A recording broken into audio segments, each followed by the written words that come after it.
going to go with this one because I don't think I can get both of these screens going at the same time.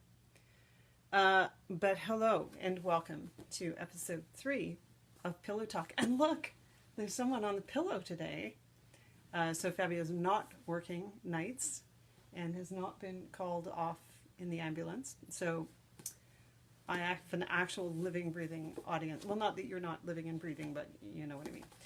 All right, so today I've got 2 books as promised for slight short excerpts. And if we as a society do not read to each other enough once we grow up, we definitely don't read enough poetry to each other. So tonight we're going to have some poetry from a poet, Jordan Mounteer, who lives in the Kootenays near Winlaw, or did, at least at some point. His family still lives there. I'm actually sure where Jordan is these days. But anyway, this book came to mind, this collection of poetry, because I've been reading a lot about deforestation. I'm writing a book about that. And I remembered that Jordan had done some tree planting. And sure enough, there's a whole section of poems in here about tree planting, which is kind of the antidote to deforestation, is reforestation, which is the connection here. So I'm going to read from a poem called Rooster Creek. So Rooster Creek, after tree planting near Velican, Sinixit territory. The Valhalla range perches like a row of owls asleep in their wings, winter receding up their feathers in cuticles of silvered ice. At every switchback through a rolled down window waft allegations of crushed yarrow, the green rebuke of conifers. Remnant patches of snow shoulder the logging road, evoking an exactitude of emptiness. A pair of whiskey jacks, alarmed by the roar of diesel and tires, pirouette down sheer embankments, timid as first light. Planting bags slump on our hips, ash scuffed and friction thinned, 200 seedlings cramped out behind, soft hackled missiles as we lumber through bracken web, wild ginger, calf deep under the forest's tongue. A dozen cock boots teething on felled logs and crooked stumps, devil's club tugs underfoot with stalled patience. The metronomic prattle of cardio and vascular funnels downward. Days flatten into linearity. Something which draws the focus outward attenuates the world below and my place in it, as if seen through the wrong end of a pair of binoculars. The subjective life reduced to diorama, long-hauled tree lines impenetrably flush against. Always here, she arrives at the edge of thought. Mere surface tension, satisfying some law of thermodynamics which requires lonely men to balance the vacuum of themselves with women. The other cosmological constant. Intervals of stratus dim and brighten like a young girl adjusting her makeup before a date. I've defined the distance between us not by telephone wires or by the geosynchronous orbits of satellites, but by the number of times flies teeter heat-stoned on the back of my arm. Flurried cadence of their legs like the synonymous pacing of her lips against my own. Into a clearing ponderosa big enough to park a truck in. Keeping line of sight with the way I've come, I trace the overgrown trails to her name, lateral evasions in the bush. I stumble often. Drizzle spills from baskets of cloud, darkly phalanx well-oiled skims. If I linger too long here, I will perish.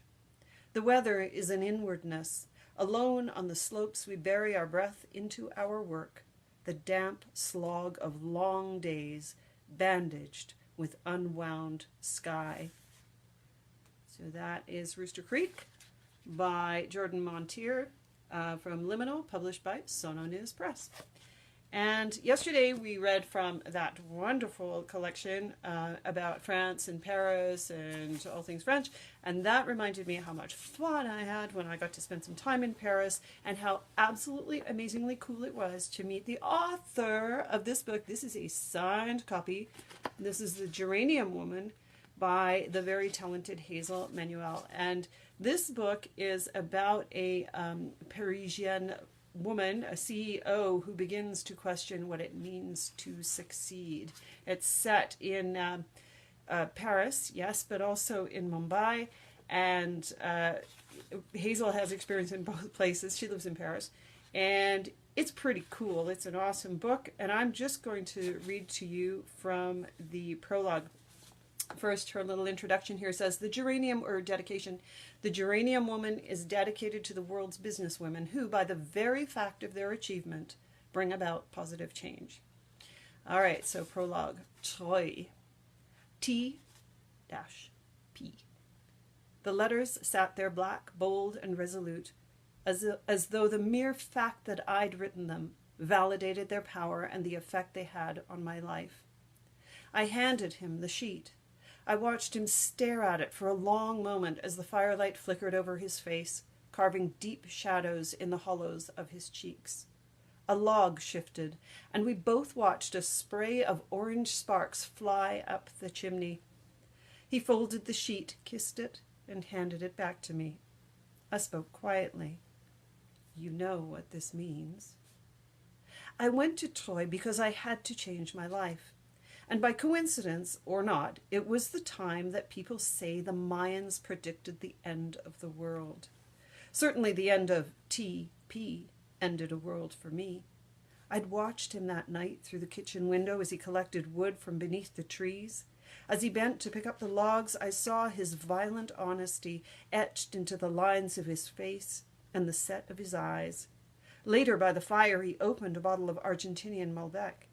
It was called Fin del Mundo. Oh, sorry, that's not.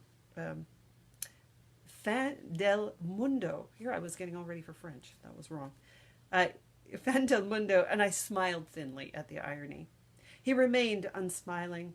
I watched the veins in his forearms bulge as he tightened the corkscrew, his eyes fixed on mine, and slowly withdrew the cork.